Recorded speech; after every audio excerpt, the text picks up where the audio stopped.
and welcome back to Scottish Independence Podcasts. Fiona here. Marlene and I are both away on holiday this week, so what we've got for you is a conversation between John Drummond of Independence Live's TNT Show and the wonderful Pat Kane. Hello and welcome to the TNT Show, The Nation Talks. I'll be your host and we'll be talking about a whole range of issues that I suspect will excite and entertain you. I have a particular pleasure in welcoming our guest because he is the creme de la creme. If you want to look at the intellectual force in Scotland, look no further than our guest, Pat Kane. Welcome, Pat. How are you? I'm very well, John, and very delighted and honoured to be on your fine show. So why don't we kick off, Pat, by talking about Starmer and the Island of Strangers? Were you surprised by that statement? I wasn't surprised by it. I mean, I've got a number of perspectives on it, John, some of which are kind of in the trenches of, party political argument, i.e. I don't have no great time for the Labour Party and I support parties of independence. So, I mean, the more they flail and flannel and fail, the happier I am. But I think there's a big question facing all parties. I don't know if you've heard of a book by a woman called Gaia Vince called Nomad Century. It's an extraordinary book about climate and migration. And she basically says that as a consequence of Western industrialism, the Western capitalist model, not just in the last 70 years of neoliberalism, but for centuries before that, we have populations on the move being burnt out of their environments by climate change and by global warming. That has been caused by capitalist imperialism extracting from the earth, despoiling lands, despoiling territories. And these people are coming, and they're coming north, and they're coming north to every polity that was involved in empire. And I think we have to kind of begin to get to grips with our responsibility for a world on the move. And it's one of these, it's a story that no one can tell. Maybe the reparations story begins to tell it, but no one can really integrate it into the heart of their policy discussion and their political discussion with their Western democratic citizenry, with the electorate. The topic can't be broached, and because it can't be broached, and no one confidently does it in a kind of with a kind of visionary leadership, it allows people who are suffering under various austere regimes, various challenges to their lifestyle. It allows them to be susceptible to finding a scapegoat that they can punch down at. And there's a mature perspective on what migration means and what the genuine root cause of it is that we're not even beginning to have conversations about. So this is not to get Starmer off the hook. I mean, Starmer is basically eschewing that leadership, is anxious about a right-wing populist who wants to hit all the fear and anger emotive buttons that they can, easily finds a way to do it, and he's trimming and responding in the way that the right of the Labour Party often do when facing deep crises they are a particular force within British politics, the Labour right. And I mean, as someone who quite supported Corbyn and saw the way that they behaved with him, I'm not surprised that they're being so opportunistic with adopting right-wing racist language when it comes to this. But I think there's a broader concept, there's a broader context to how national politicians in the West deal with inevitable baked-in migration. It's not really about Labour. It's not really about labour markets, and I think it's the deepest issue, and no one is addressing it at the depth at which it's required to be addressed. There's nothing terribly new. I mean, I remember signals about migration 10 years ago, and people saying exactly that, that these people finding themselves in an environment which is untenable have to go somewhere, however difficult it is to make the transition, because where they are at the present is unacceptable and they can't live there. Back then, people were saying, so the West needs to be prepared for these people coming our way. And they have a legitimate case to make. They can say, for example, well, you helped to cause these conditions, which I find untenable, and therefore I have every right to come to you. And now what we find is no action was taken back then, Farage was just a mirage at that time. But now he's here and he's real. He's picking up votes in Scotland, where they have nobody on the doorsteps, perhaps. It's very worrying. I remember Salmond, maybe 10, 12 years ago, positively going out and saying, we are a multicultural country. There are many strands to our tartan, I think was the famous phrase that he used. And I think there has been a lot of effort. There's been a lot of cultural effort, literature, drama, exhibitions, trying to kind of create a sensibility that is beginning to be mature enough in the way that I'm talking about. I mean, someone said in one of my favourite blogs, Bella Caledonia, the other day, not Downing Street, but Kenmure Street. And what they were referring to with Kenmure Street was obviously the kind of mass upsurge of protection and defence of these asylum individuals that they surrounded the police car with and stopped their deportation. So I think there's a global leadership role. I mean, I was actually quite a fan of Humza Yousaf, as much for the spectacle of him as for his effective leadership, which maybe wasn't that effective, maybe too early. The job was too early for him. But I'm proud that he was there as a kind of a symbol, the first Muslim leader in Europe, the European Parliament, and I'm very, very happy with the leadership position he's put himself in with relationship to Gaza, but also in relationship to world issues as well. So I think Scotland has a leadership role to play in these mature arguments, and I think the more that our leaders do that, set the narrative, set the tone, people will follow. And I think reform is on the rise in terms of poll numbers, but I mean, I don't think they're on the rise to the extent that they're going to be jointly in government at the next election, which is what everybody imagines. The SNP, as a nationalist party, is portraying a vision of the nation which is much less reactive and much more tolerant and much more capacious. Yeah, I think we should value that. Yeah, I agree. I think that was made very clear by John Swinney. Yes. But I have to say that aside from that, I detect a certain timidity in the SNP and the government. It seems to me that there's a lot of people sitting there saying, I think Leslie Riddoch put it rather well. She talked about people being very comfortable inside the cage that was set by Westminster. And they're doing great work within the cage. They're busy cleaning and they're sweeping up and they're throwing all the detritus out. But they're still inside the cage. And nobody's even wrapping the bars. And I think that troubles a lot of people. How do you feel about it? Well, it's interesting. I mean, I think there's a lot of trappedness in the independence movement at the moment, particularly within the parameters that they've set themselves, which is, how do we proceed to get a constitutional referendum? How do we use various plebiscites to demonstrate willingness? At what point do we wait for a 60+% run at 6 months or 8 months, which can show the world that its independence is a settled will of the Scottish people?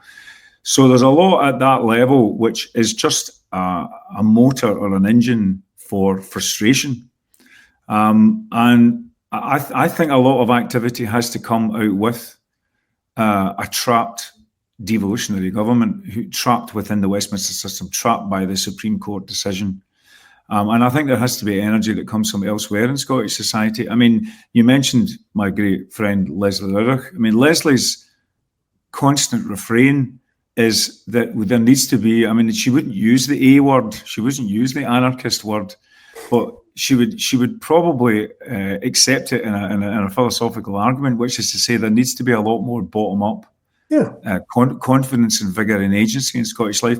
Her particular thing, and I'm completely with her on this, and I want to actually support her on it, is she talks about, for example, the prospect of community renewable energy projects, and the fact that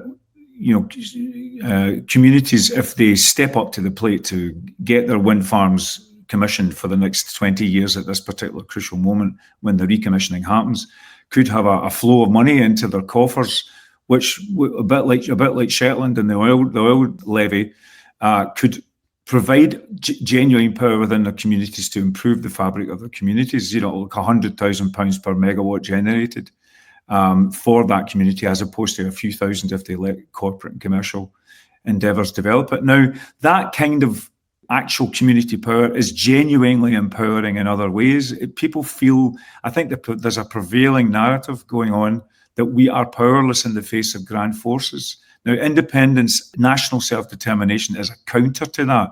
But I don't underestimate people's cynicism about politicians and the political class in general. I hardly think after the last couple of years with the SNP that scepticism has been reduced by the behaviour of representatives. So I think we need new practices of power in different parts of Scottish society. And I think certainly community energy is one, land and resilience and food is probably another, and maybe housing is also a third.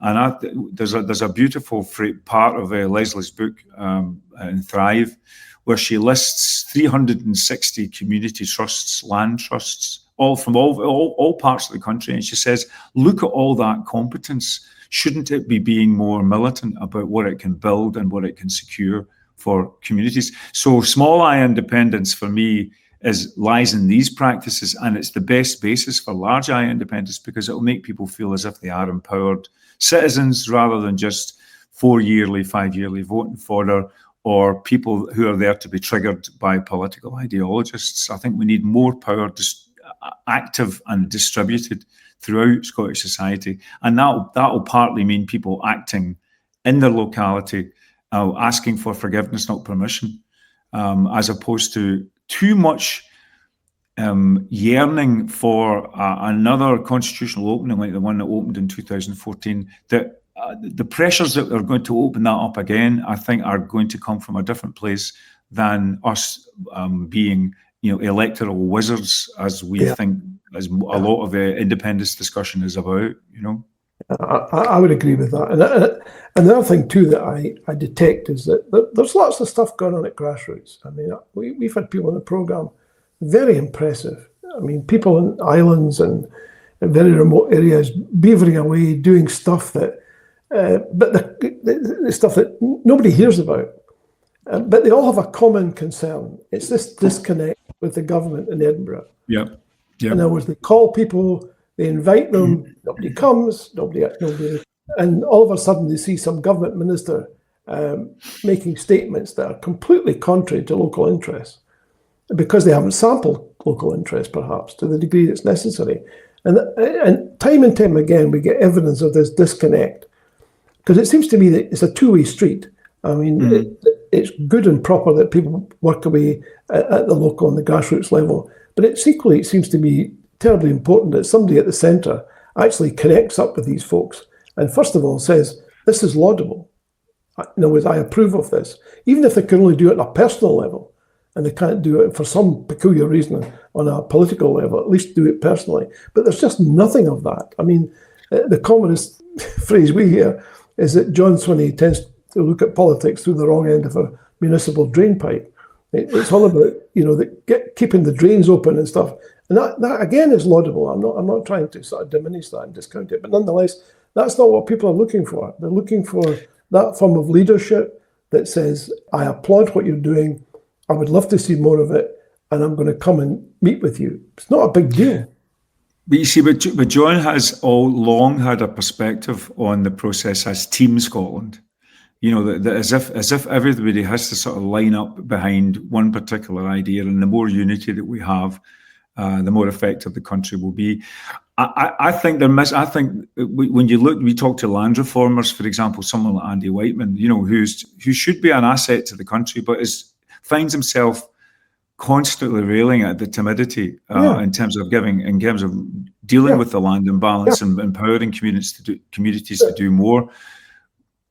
But and I think they're missing a trick. I think the Scottish government are missing a massive trick in no one having the light bulb go on in their head, that the more that they empower communities, the more that they change legislation, the more that they tilt the ownership of the country back towards communities and away from corporate ownership, particularly around land, particularly around energy, the more legitimacy they will have amongst their citizens when it comes to the national vote. And I think it's not really John's idea of people pulling together at the top. It would not be as powerful as to say make it possible for 52 new community energy renewable projects to be facilitated and enabled by legislation and policy, rather than it being, a black box of decision making into which poor decisions come out that do not rectify the power imbalance in the society. I think if representative politicians want to be re-legitimated with their voters, that's what they should be doing. Much more than just being in a jousting match with their opponents across the aisle. Basically, as Ian McWhirter once said, you couldn't put a policy fag paper, between the Scottish Labour Party and the SNP. But I think that so there's a narcissism of minor differences there. But I think if politicians are looking for legitimation from their citizens, I think they should try to think about ways of giving away power to those citizens, material, real, economic, social, territorial, technological power. They should do that. To me, some politician will suddenly realise that's actually a good move. Not yet though.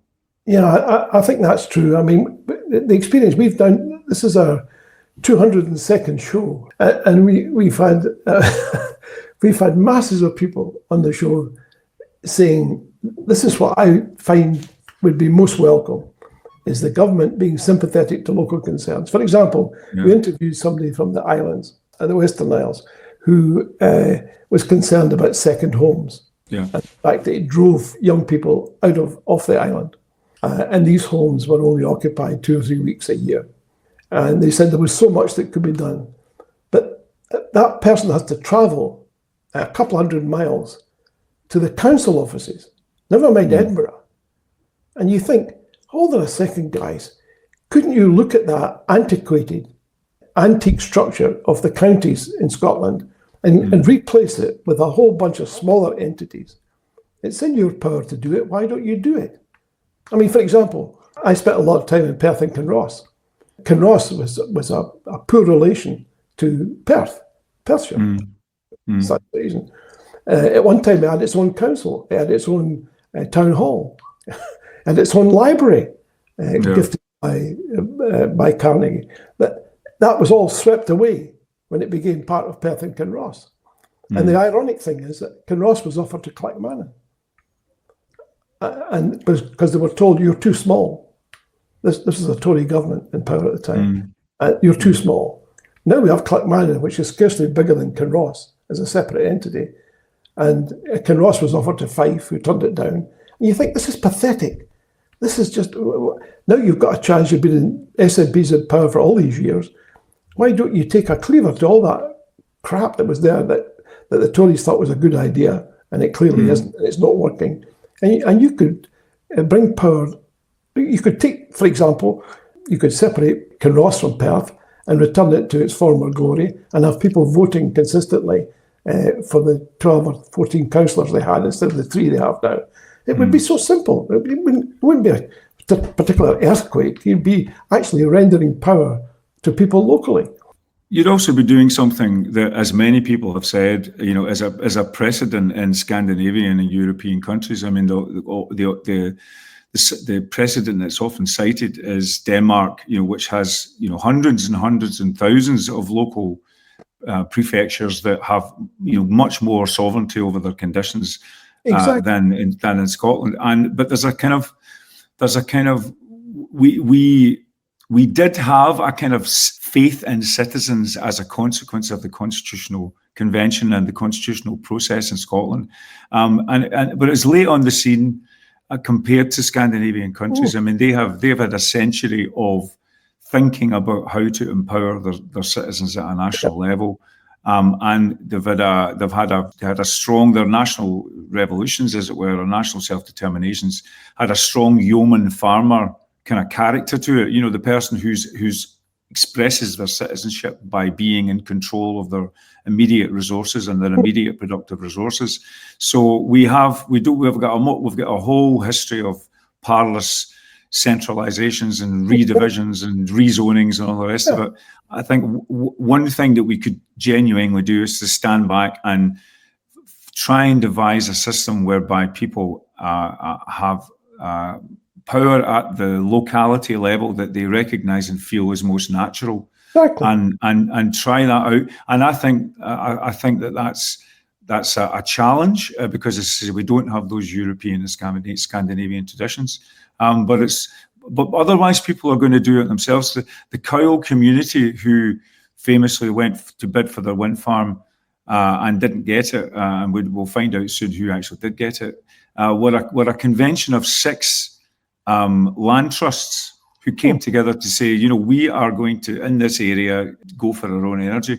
So that kind of autonomous federation or conglomeration of entities, short of a full constitutional rethinking of local government, is what's going to happen. People might decide to declare that they're bioregion. They have defined themselves as a bioregion, a water table, a landmass, and then start to kind of govern themselves on the basis of that. I mean, I just think I'm quite into that kind of fertile, fruitful chaos model. I think at least it bespeaks activity and intent and energy. We have the very opposite. Yes. Of that, what we've got is a centralized, ossified system of government that people increasingly have less and less faith in. And the remedies are straightforward. Has anyone from the government asked you to discuss this? I mean, because we've had so many people say the same thing. Well, I mean, I take my cue from my colleagues in the think tank Commonweal, who pointed this fact out to me a couple of years ago about the ridiculously poor ratio of government to citizen in Scotland compared to places like Denmark and Holland and Finland and other places. I think that raises another interesting question, John, about the think tank scene or the policy scene in Scotland. I'm very, very proud of Commonweal. I'm very proud of what they've done over the years, but they have been very much a bit of an outlier or a bit of a lone voice in terms of sustainedly doing policy work to justify major reform in a Scottish independence context. And the reason why they've done that is to be able to say, here's what independence would bring, here are the reforms, the better practices that it would bring, here's the international comparison on that. So I think the reason why the answer to your question is why have I been brought in to discuss this, or has any of my colleagues in Commonweal been brought in to discuss this, is I think due to the fact that they are sort of banging their own drum on their own for such a long period of time. There's a bit of I'm sitting in Edinburgh at the moment, and a city like Edinburgh should be able to support 2, 3, or 4 indie think tanks to come up with plausible policies. And it's just not. It's a poor show in Scotland at the moment, actually, when it comes to independence policy making. It seems to constantly rest on the shoulders of Commonweal, and I think we need more activity in that respect. Scottonomics, who's often on your show, William Thompson, being a notable exception to that, and an excellent exception to that. But again, there's not much interaction between these nice folks and the government. And you say to yourself, if you looked at that in a Westminster context, that you would be in the corridors of power consistently, because they would piggyback on that input, they would utilise it. Scotland has the opposite condition, which seems to be that we've got a civil service and they will take care of this sort of business. Yeah, and they are our intelligentsia. Yeah, exactly. So it's a civil service. That's not adequate. That's not fair on the civil service. Exactly, and also it's weak government. It suggests that I'm terrified of talking to people who really know what they're talking about. I'd rather use an interface. I'll give you an example. What happened to us? We put together a constitutional commission, and we came up with a constitution for Scotland. And we tested it and did all the rest of the good things.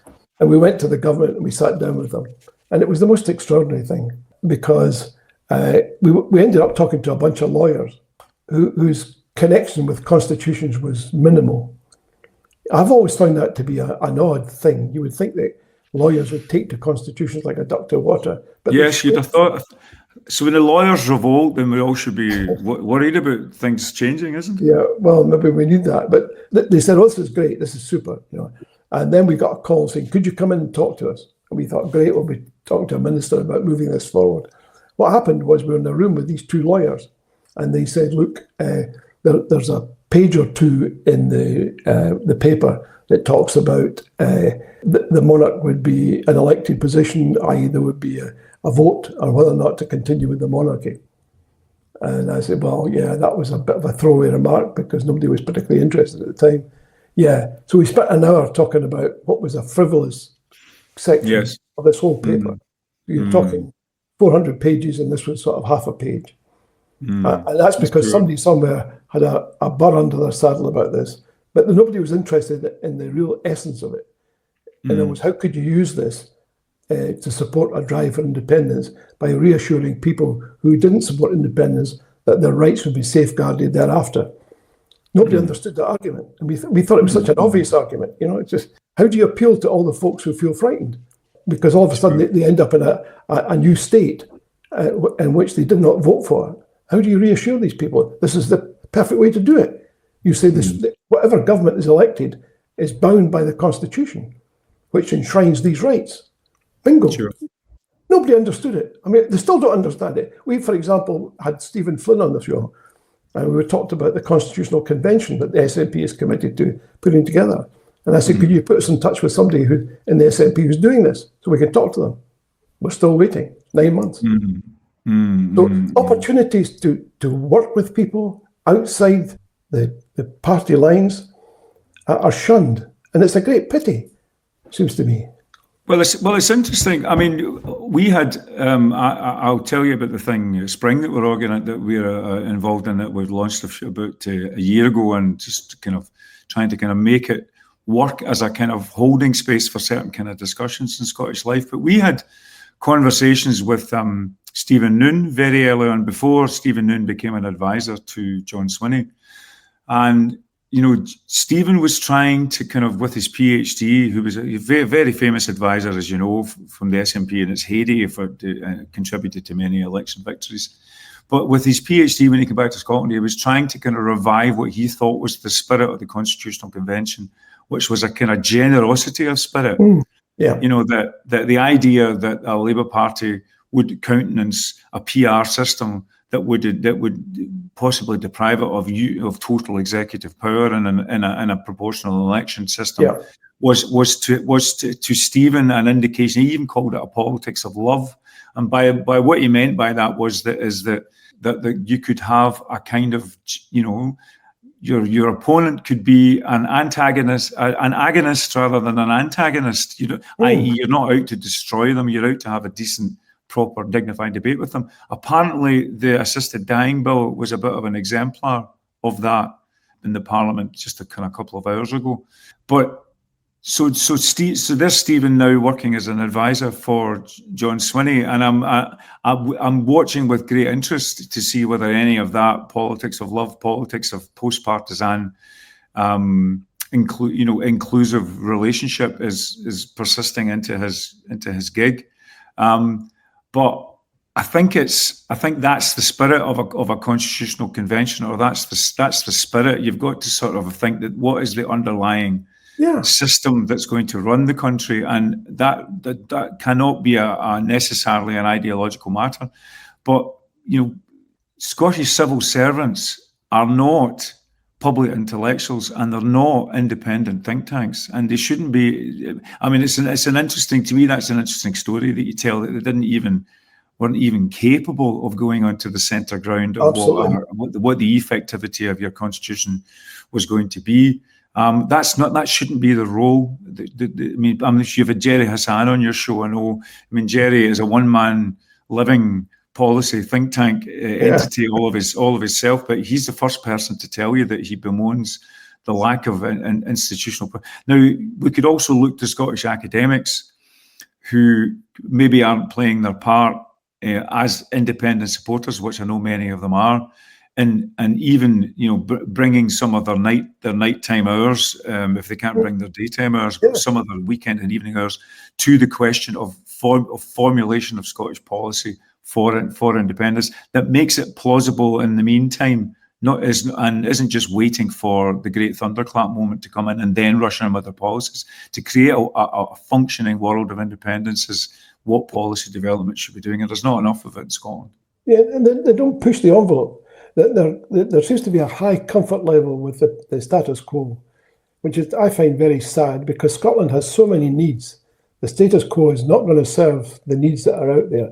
Quick question from Julie Brown. She's asking, do you think if we get a majority for India in 2026, could we go straight to negotiations for independence? Well, I say not yet, not even then.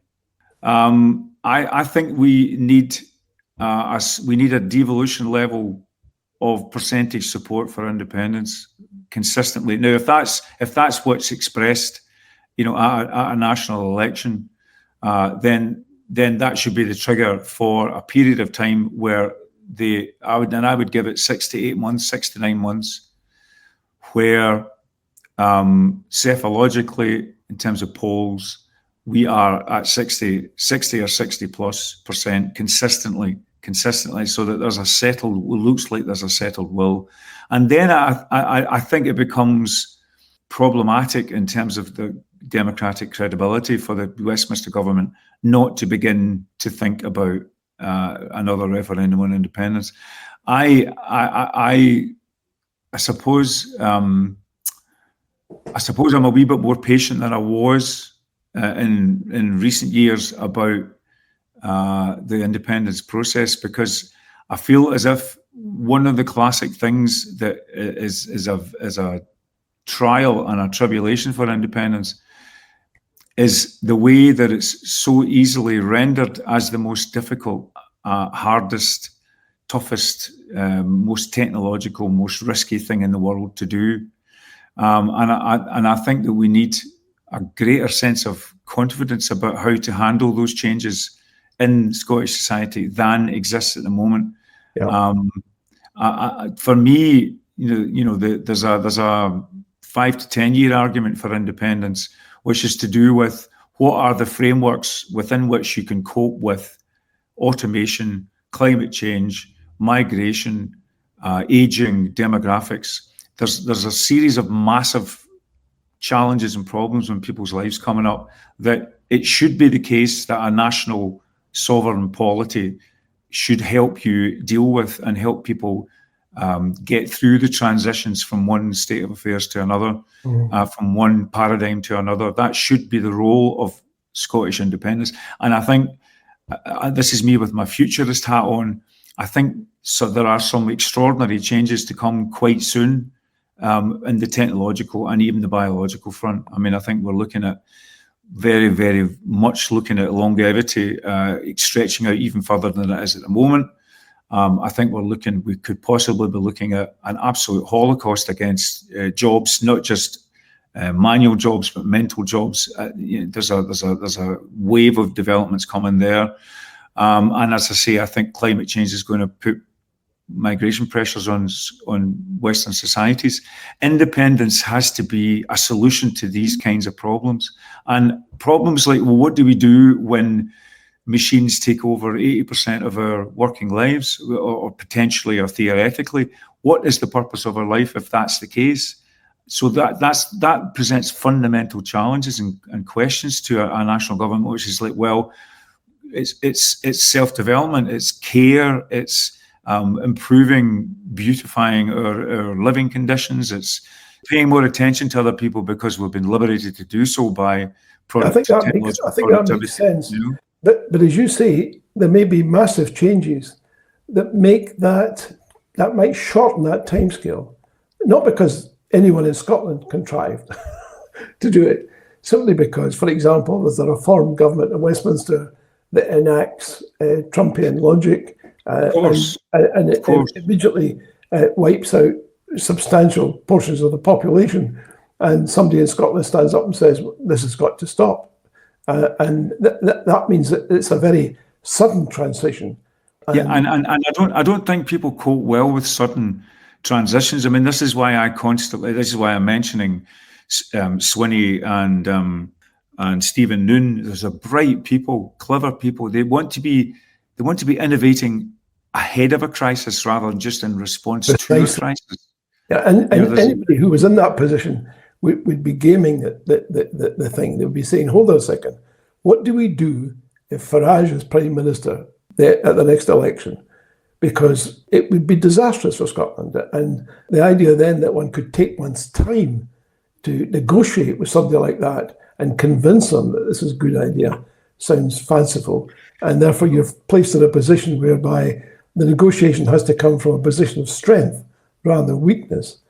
That means accumulating the strength now in terms of arguments and in terms of research in order to deal with that. But that might not be possible. I mean, I'm looking at Trump just now, and he's doing things that, frankly, most Americans would have found impossible 6 months ago. They were saying, well, there's no way that we're going to sort of remove great thousands and thousands of people from welfare because they need it. And we spent decades putting legislation together. Turning to Trump for a second, what do you, as you look ahead, say, a couple of 3 years, how do you see America developing at the end of that 2-year period, let's say? Well, I think that there's a contradiction at the heart of the Trumpian regime, which is that they have on one side a whole bunch of Christian nationalists who want to drive personal and family life back to the 50s, 40s, maybe even earlier on one side, and on the other side, they have the tech bros who have some of the most extraordinary fantasies about their future existence, but who basically move fast and break things. So to me, it's always been an incoherent coalition waiting to fall apart because Christian nationalists concerned with stable lives cannot necessarily exist with transhuman, posthuman characters like Musk and Thiel and etc., who want to kind of turn public administration into a kind of lean startup and at the same time stick wires in people's heads, surround themselves with robots, disrupt their employment conditions. So to me, the Trump regime is always set for disaster. And I think the classic way for a regime like that to shore itself up is to find either an internal or an external enemy or both. But the interesting thing is that as many people are beginning to say, Trump's crudity is revealing the outlines of the structures in which we've been living in, which is a kind of Pax Americana. Now, if for whatever reason, whether it's a kind of misguided patriotism, he's revealing that to be the case, then we have to think geopolitically about how we operate in that environment. I came to this realization a few weeks ago and wrote about it in my column this week. The relationship with Europe as a bloc becomes absolutely essential. So independence in the European context, to me, becomes completely obvious in the face of Trumpian multipolarity, Trumpian forcing of the world into particularly economic blocks. I think I am not an absolute idealistic fan of Europe. I can see how corporatist it is. I can see how centralizing it is. However, I think geopolitically, Scotland has to be aligned with Europe. I'm sympathetic to people talking about EFTA. Maybe it doesn't have to be membership, but in terms of the way that Trump is consolidating power and shifting power relations in the world, I think that's got to be the Scottish focus. I look at Trump and I see I use a word called the Caligula. He's the Caligula. He's like he's this monstrous presence. He's like a character from all the satirical American novels, from Philip Roth to Thomas Pynchon to Don DeLillo that I ever read in my life. He's come to life and amalgamated in one character, no doubt guided by extremely clever people at an extremely deep level.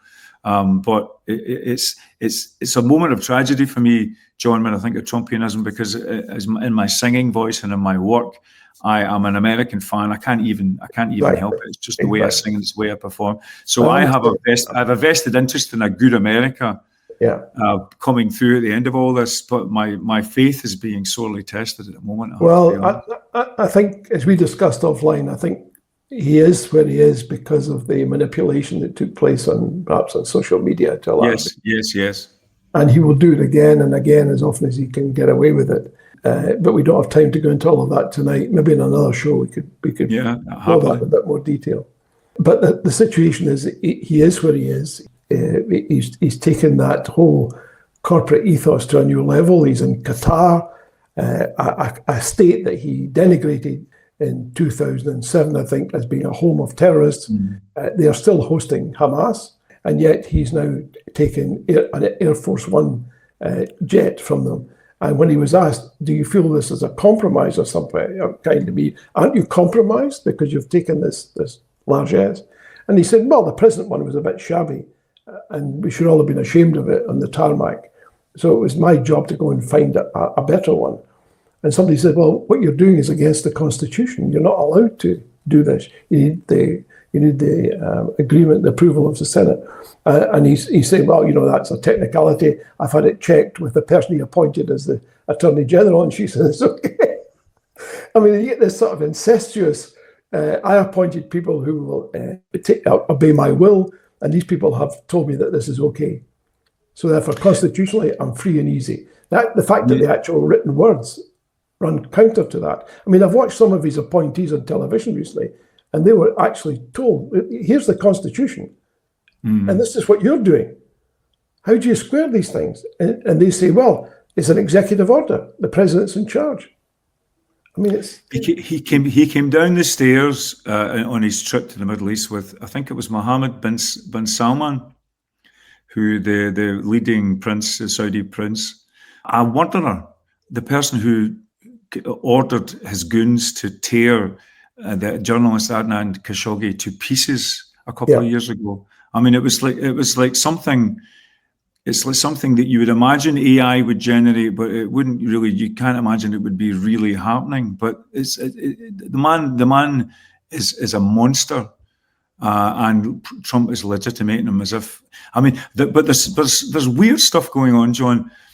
His speech, Trump's speech in this context, is very Putin-esque, because it's talking about every culture having the right to kind of have its own coherence and generate by its own lights and live we must live in coexistence with cultures that are not our own. There's a guy called Alexander Dugin who's a major feed-in to Trump and to Putin and the Putin-esque worldview, and that's exactly his position. His position is that we should be get ready to live in a world where we have strong, as it were, ethno-states. That are powerful in their own right and they're contending against each other. I mean, that I heard that as clear as a bell, and I don't know if necessarily Trump is a Russian plant, but certainly Trump has consonance with oligarchic thinking, and I think we must, in Scotland, we must maintain our democratic principles and our democratic alliances with entities like the European Union that simply don't think like that. Well, it's not very well governed, but it's not a sympathetic global set of oligarchs, which is how Trump is operating. Very quickly, what's your take on BRICS, i.e. Brazil, Russia, India, China, etc., and the role that they will play in the future, particularly since, as you say, Trump is in the process of effectively getting rid of Pax America. We now have it seems to me all the chips have been thrown up in the air, and we don't know how they're going to fall down. As a futurist, what would you suggest the way they might fall down in terms of the power shifting across the world? Well, I think again the Trumpian chaos, however disreputable and dislikable we see the man, is revealing some structures that we have been reliant upon for many years. So, for example, the dollar is the kind of the reserve currency of the world. How could that be the case that everybody else is trading in dollars and not trading in renminbis or not trading in some other currency? I mean, why wouldn't there be an African currency, for example, that would have some strength about it, as opposed to having everything being subjected to the American capacity as a fiat economic power to generate as much cash as it wants and to be the backstop. So I'm a constant reader of Chinese progress, as it were, and I think and not just Chinese progress, but see even vast countries like Malaysia and Indonesia, And I think there's not just a realignment of economic power. There's a realignment of civilizational power. Yeah. Back in the direction of the East and Southeast Asia. Yeah. And I think it's profound. I think it's rooted in more than just economics and ideology. It's rooted in religious traditions, Confucianism, Buddhism. Yeah. As a different attitude towards self, towards society, towards organization. And we could also say the same actually for the Islamic world. There's going to be things that we can learn from societies that seek balance, as opposed to us and our competitive individualism. There's going to be some things that we can't learn and we don't want to learn, but there's going to be some things that we will learn. And I think it's interesting. It's interesting to watch countries like China do capitalism better than the capitalists at the moment, because they have a kind of sense of, patriotic direction at a very large level, and a desire to see the country generally improve and go forward. Indonesia is also fascinating in that respect as well. Taiwan, South Korea. So I am going to be growing old in a world which is post-American. Yeah. Exactly. Hopefully not anti-American, but certainly post-American. And I think it's going to be interesting. I think the technologies and the business models and the organizations, it's already interesting. Something like TikTok is almost like firewater for European users, the electric cars and everything else. Exactly. It's hard to argue with that. And the fact of the matter is that there was a standoff between Trump and China, and he stepped down. He went. And he came up with the usual palliative, which is for 90 days, we'll have a wee think about it. You thought, well, hold on a second, guy. You were the guy that told us 2 weeks ago that think all the thinking was done. And these people were in the wrong. You told us why they were in the wrong and why you were imposing these huge tariffs. Now, today, you're telling us, well, actually, it's not as bad as some people said. Well, the only people who said it was you. You were the guy that said it. Now what he's doing is saying 90 days. Everyone I know is saying the 90 days will become forever, because they have capitulated. So he's capitulated to China. He's got a situation where we almost risked a nuclear holocaust between Pakistan and India, and he tells us that he went and fixed that. Well, the facts are opposite. The facts are that the Indians say we had no contact with Trump, and that the Pakistanis. What happened was they decided that there was a smarter way to do it, which was to control the water resources into Pakistan. But that's the way superpowers work. We have to get. I agree with you. We have to get used to the fact that our focus was west. Our new focus will need necessarily be eastwards, perhaps, if we exclude Brazil, and that will result in profound changes. I'm not sure we're quite equipped to deal with all of that good stuff that's come there, and all the bad stuff as well. Well, Scotland, I mean, to come back to an old saw in Scottish independence politics, I've been noticing people saying, well, the changing world situation means that we need to kind of revise our politics on the retention of nuclear weapons in an independent Scotland, or the desire to get rid of them. I couldn't disagree more. I think we're in this, as the India-Pakistan situation showed, but also as the kind of calls for us to match battlefield nuclear tactical weapons in recent days, that we should need to tool up for that. That's a new era of proliferation. There's nothing that could be an act of global dignity and leadership than for an independent Scotland to continue to support the idea that we get rid of nuclear weapons from the city. It would be an act. It would be a de-escalation act that many countries around the world will regard as heroic and proper and anti-proliferation, because I think the possibilities for proliferation are enormous at the moment. And I think we should be brave and bold about that. And I don't think it's time to kind of resile in that position at all. And I think that's the way that Scotland should come into the world, as someone who deals with the ultimate question of the 20th and the 21st century, which is we have the capacity to destroy ourselves. If any of this starts. So a peaceful Scotland it's going to be a big part of our soft power to follow through on that if we ever get anywhere near independence. Exactly. Well, the time is marching on. We have one question that we got from David, and he didn't get an answer to it, but I'll see if I can find it now. It was, is your patience, inverted commas, on Indy due to the lack of a programme or vision for the future fledgling nation? No, as I say, because as a member of Commonweal, I've been involved and I've been supporting people who have been thinking consistently about how to make it happen. The institutions required, the design of those institutions.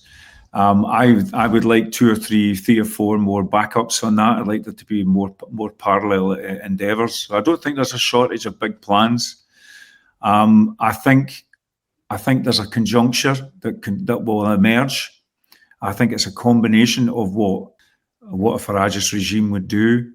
I think it's a combination of a Scottish government that has a certain confidence about what it's going to do. But I think that there's a popular element to this and there's a community element to this. People have to be resilient in the face of saying Scottish independence is the riskiest thing you can do in a risky world. They have to be strong in the face of that. Now, building up that strength, I don't know if you remember the To See Ourselves documentary.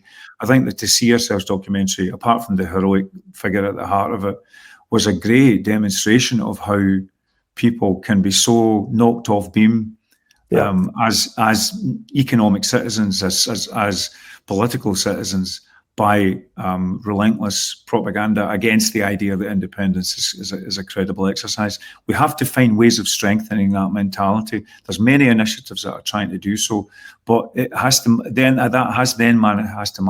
manifest itself psephologically in terms of the polls. Yeah. And the polls are a spectacle. And I think if we have 6 months of 60 plus, I think things really, I almost, maybe I'm being slightly mystical about that, but I think it starts to look like there's a genuine crisis of democracy on these islands. And I think when that crack begins to open, I think various things will rush through. But it's everyday confidence about independence is the thing that most exercises me at the moment. And I don't know what the timescale in building that up is, whether it's 6 months, 12 months, 5 years, 10 years, 12 years, I'm not sure. But I think that is one of the key components that we have to try and generate. Super. Thanks, Pat. I can't let you go without talking about Hue and Cry. Well, you could. What are your plans? We are bringing out an electro-digital dance record at some point over the next 6 to 8 months. It's being mixed at the moment.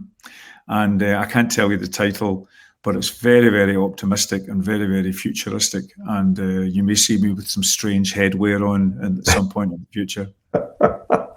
Well, there you are, folks. You heard it here first. Run a mile.